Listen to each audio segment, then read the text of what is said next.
Bonjour, alors aujourd'hui je voudrais vous parler de quelque chose qui me tient à cœur. C'est cette différence que nous pouvons trouver entre l'empathie et la compassion. Nous parlons souvent et régulièrement d'empathie.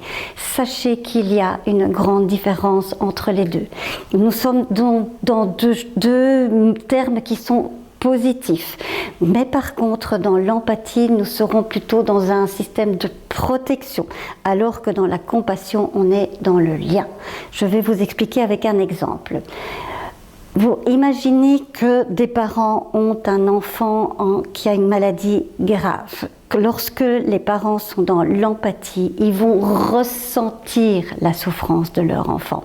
Et ils vont donc avoir du mal à pouvoir l'aider. C'est-à-dire aussi que l'enfant va ressentir la souffrance de ses parents et qui va peut-être éviter de s'exprimer et éviter de dire ce qui le fait souffrir pour justement ne pas faire souffrir ses parents.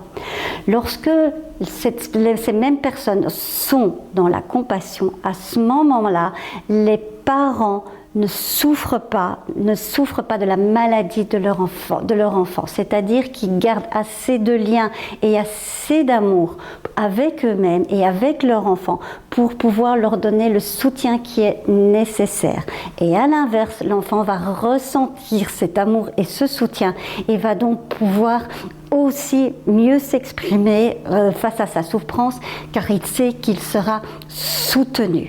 Il faut donc savoir que les deux, je le répète, sont positifs, mais qu'il est intéressant de savoir dans quel endroit on est, parce qu'on est en général un peu plus dans un mode de protection avec l'empathie. Et je terminerai par une très belle définition de Deborah Dana qui dit que la compassion est de l'empathie en action. Prenez soin de vous.